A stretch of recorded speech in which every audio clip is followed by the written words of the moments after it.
Brian, this is amazing. Thank you so much for taking the time to chat about this exciting news, this amazing project, this baby you've given birth to, this gift to the world, Lifescale.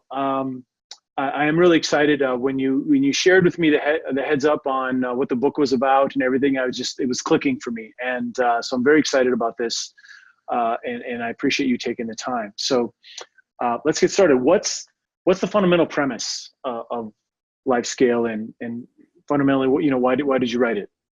Yeah, well, it's not the book I set out to write, to be honest with you. I started writing a book to follow on X, The Experience When Business Meets Design. And I had these ideas of trying to make a much more mainstream book. This is my 8th book, but my first personal book. And I thought that I wanted to switch from the world of business to the world of just more mainstream. And that brought a lot of pressure to think differently, to think deeply, to be more creative than I had in the past. And I just got stuck. I blamed it on writer's block. I blamed it on all kinds of different things, just being uninspired or unmotivated, too busy. But actually, I was really disappointed and heartbroken because I ended up losing the opportunity for that book at the time.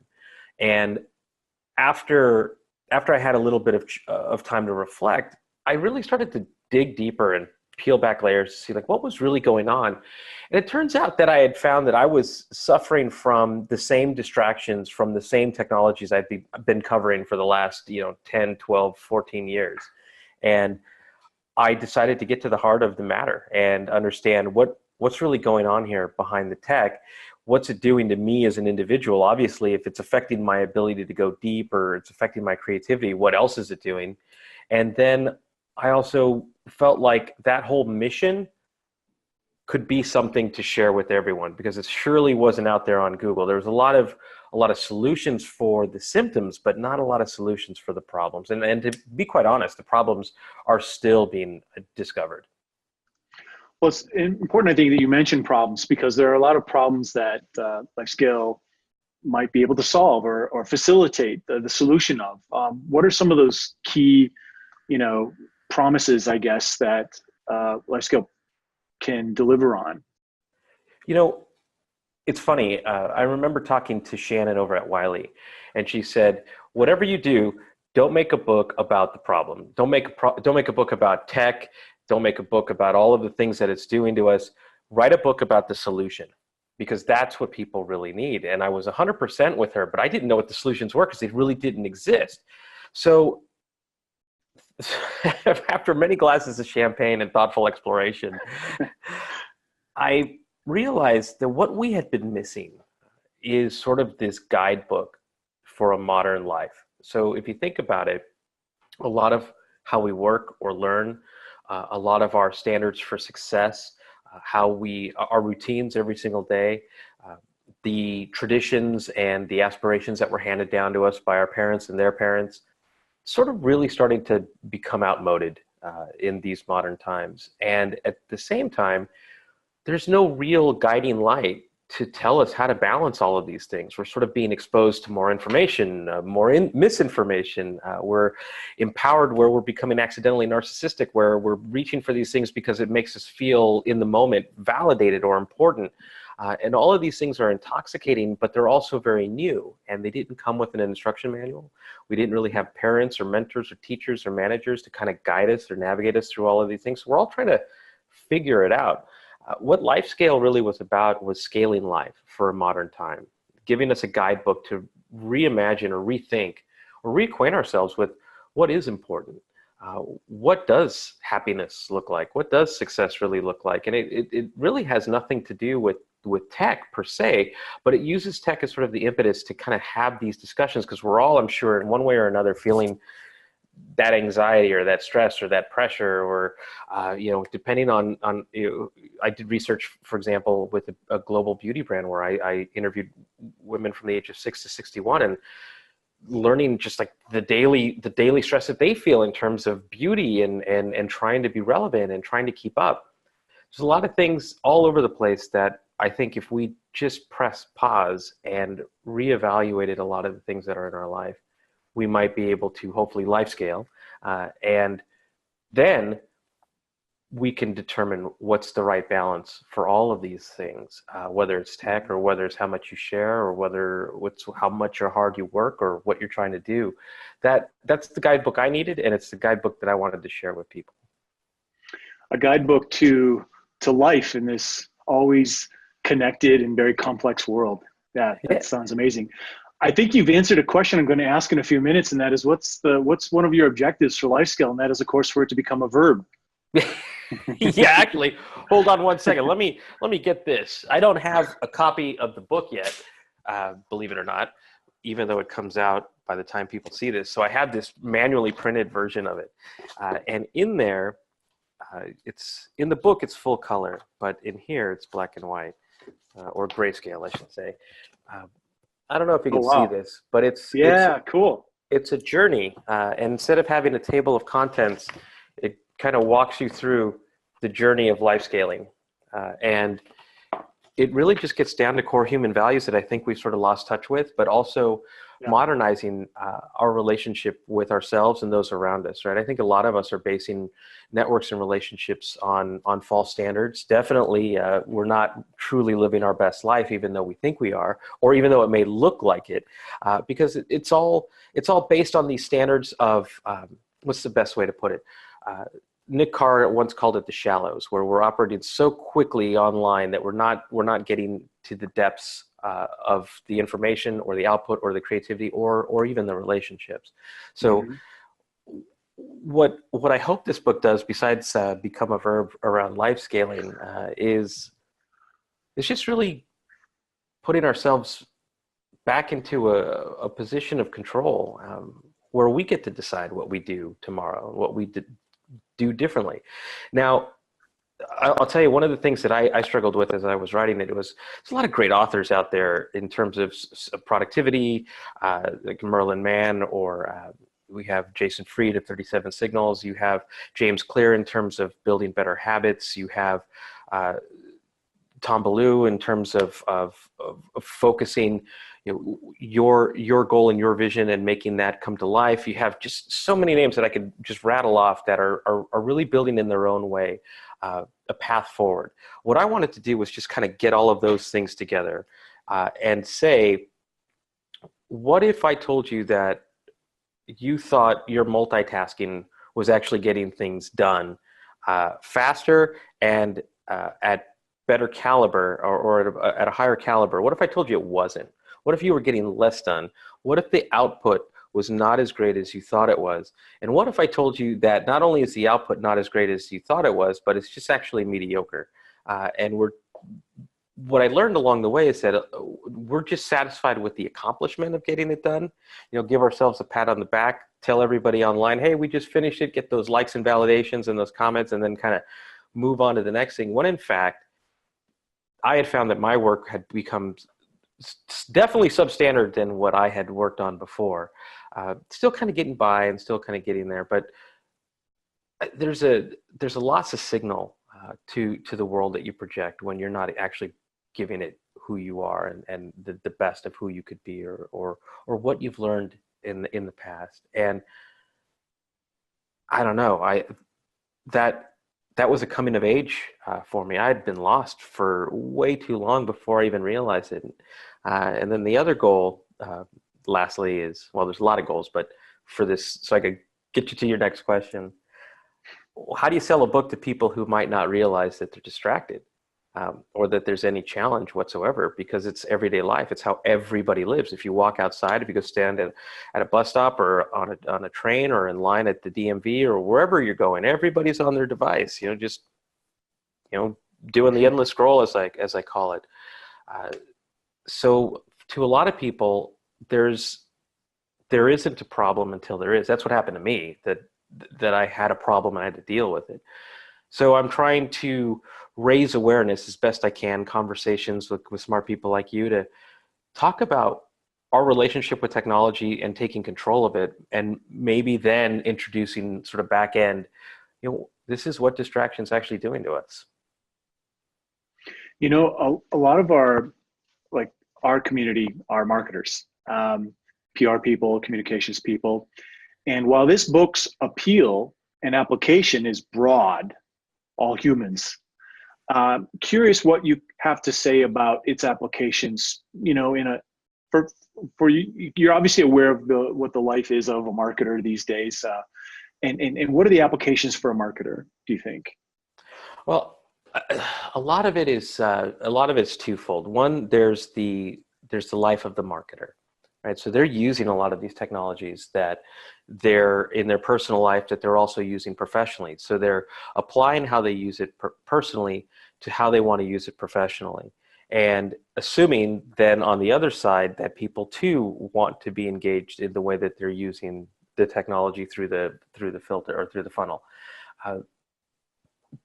But on the customer side of things or the receiving side of things, whether that's an employee or a partner or whomever it is, you're essentially trying to reach people who are incredibly distracted, whether they know it or not. They just are. And they have their own intent every single day of what they're trying to do online, whether that's celebrate their life online, share exactly what they're doing, engage the community for something forward, help figure out how to make a decision on a purchase or an investment or what to do regarding something. So there's this intentionality that's happening every single day. And I think a lot of times we use these same technologies to try to disrupt it. And that's not new, right? I mean, advertising and marketing has always been about disruption. Can I get your attention and can I hold it for a second? And then can we trend for a minute and then, you know, move on? But I think it also opens the door to a new generation of marketing and what I call the age of assistance. People are intentional about what they're trying to do online. They are distracted, but they are also empowered and informed and connected. So how would you plug into that to add value? Every single day they're leaving signals on what they want to do or what's important to them. And there's ways to introduce things, not just to sell them to, or not just to interrupt whatever it is that they're doing, but to find ways to build value so that the brand or the marketing becomes associated with value add. So you're building brands based on empathy and emotions, and rather than just sort of interruption and attention. So yeah, so we're not interrupting people anymore, but we're actually facilitating them to do what they want to do. Yeah, in some regards, marketing can become, look, I'm not saying stop all that you're doing today, but I am thinking that this is an opportunity for marketing to actually become the entire journey, so that customer experience becomes the new marketing, so that you're thinking about that journey and that life cycle, and you're adding value throughout. So that actually makes the role of marketing much more important. Super. So how is the book structured in terms of, you know, is it, you know, sections, there are different phases, or, you know, is it all, you know, about your journey? You have a roadmap? Yeah, I wanted to come up with a roadmap. It didn't really exist. I'll tell you, I wasn't kidding when I said I wrote the book that I needed. In fact, I miss writing it. It was so transformational. The book is 50,000 words, but I turned in 105,000 words. And Okay. there's just so much to learn. So it's structured as a journey. It's highly curated, and it's incredibly focused on the things that I found that worked, and that helped you sort of grow and grow and grow. And it also says that you're not done growing just because you finished the book. We're always going to face distractions and challenges, but at least when you fortify your center of references about how you're making decisions about what you're going to do or what you're not going to do, you have all of these tools at your disposal, and each chapter kind of walks you through building the new you inside. And then the format of it, I don't know if you could see sort of these little drawings. There's I partnered with a really dear friend of mine who she's an artist, and she had never really laid out a book before. Okay. And for those who know my work, they've seen, you know, What's the Future Business or X, and they were highly stylized. They were meant to be very much like an analog app. So I was taking cues from mobile design and applying them to paper. This time, I wanted it to be as if you were going through, well, you are going through the journey, but as if you were going through the journey and you were making a scrapbook or an artist sketchbook of all of the ideas that you were having along the way, and you were taping things down and circling things. And Okay. that you feel like you're part of the journey. Of course, you're going to do your own things to it as well, but I wanted it to be friendly and not difficult and not taxing and arduous, just to be a whole friendly experience. Great, great. Well, I'm getting mine. Amazon says I'll get mine tomorrow, so I'm really looking forward to it. So let's play a game, sort of a word association game, where I'm going to mention a word, and then you can share a short explanation of what that means from a life scale context, right? So I've got about 8 or 9 of these here. So, okay, first, productivity. Okay. Productivity is not just getting work done. It is about getting the right work done to the right output. Nice. Okay. Mindfulness. Being present in a moment to which anything or anyone around you recognizes that you're in that moment with them and that there's value exchanged. Awesome. Personal growth.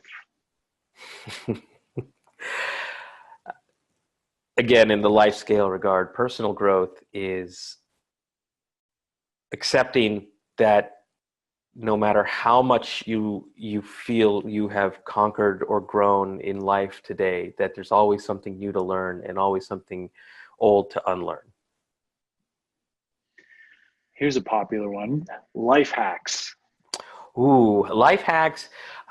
Life hacks often treat the symptoms but not change your life. And what if you could hack your center of reference so that when you make decisions about what you have to do, that you have hacked them to be relevant, pertinent, and fruitful. Got it. And here's another one.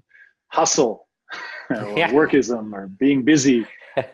There's a glorification in all of these things. And unfortunately, an entire section was cut out of the book around this, but oh, so good. But it talks, just because you work all the time doesn't mean that it matters to everybody, and it doesn't necessarily mean that it's the right work to be doing.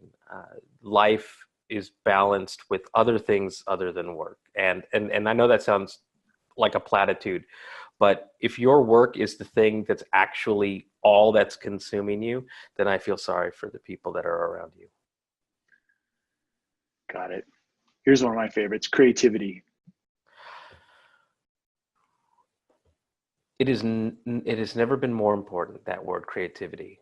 We live in an era of machine learning and artificial intelligence, and more technologies on the horizon, and automation is going to become wildly pervasive.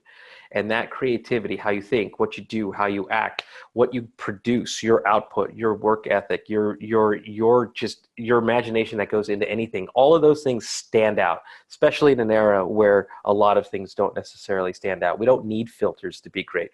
We don't need animated GIFs to sort of get that point across. What we need to do is take just a moment to be creative, to be, I love Disney, to Imagineer what someone else couldn't see or do.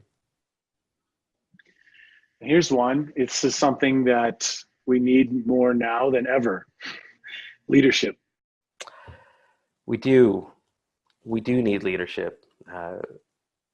There's a lot of management, and there's a lot of following the rules, and there's a lot of following the paths that were laid out before us, but a lot of those are rooted in an analog era.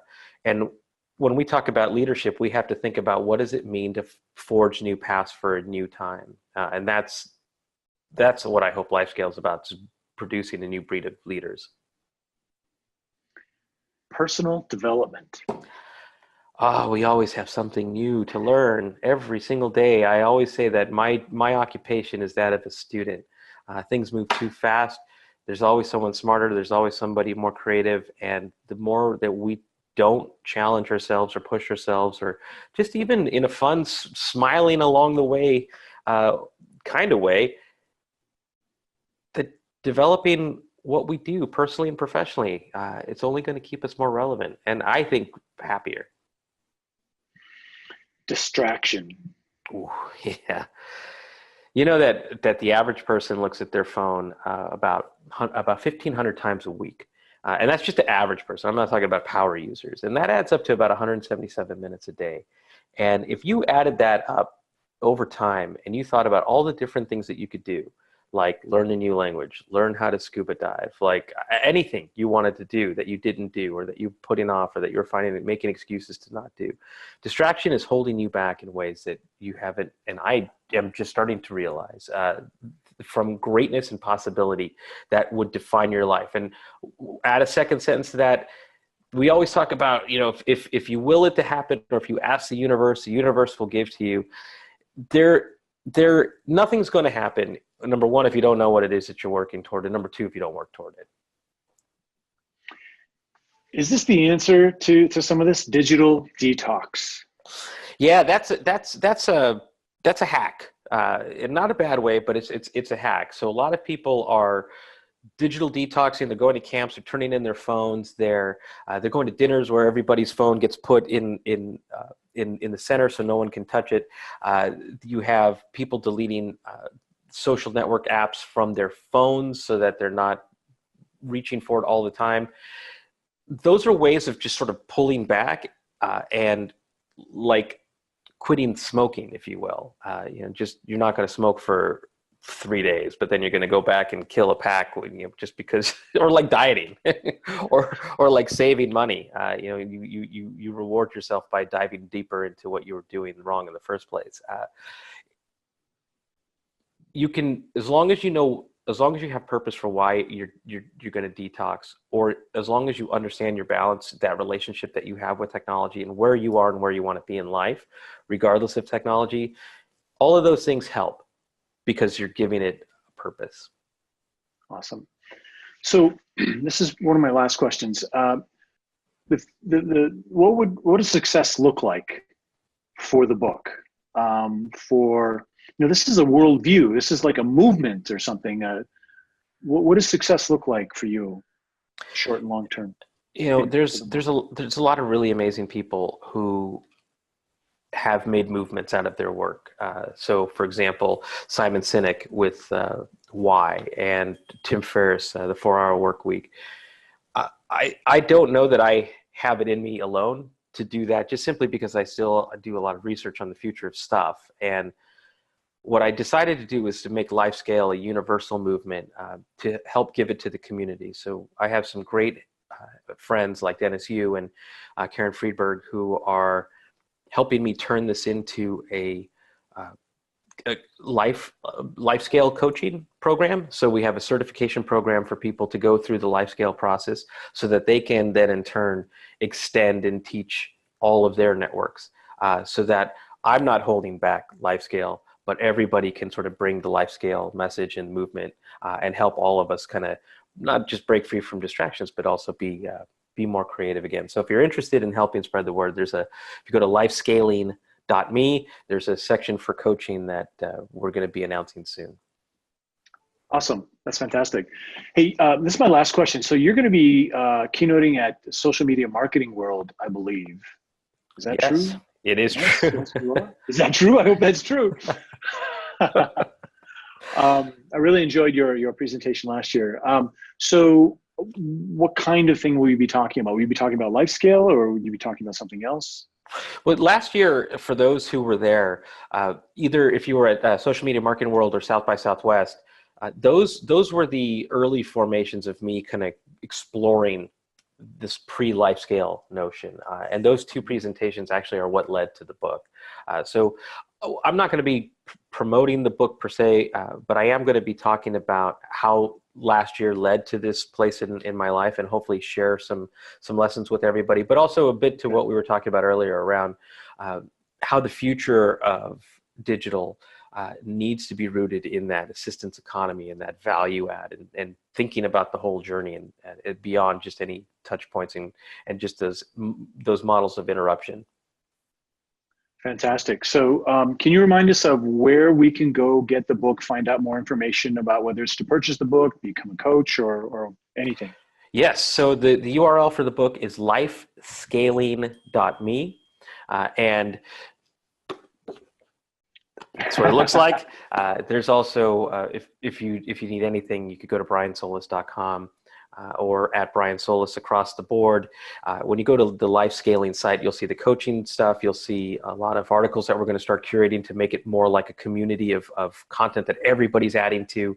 And then also we have all of the social profiles there for Lifescale specifically. Fantastic. Well, I wish you the best with the book. I'm sure it's going to do amazingly well. I hope so. And yes. And I look forward to publishing our interview and seeing you next time we're in the same city together. Thank you, Lee.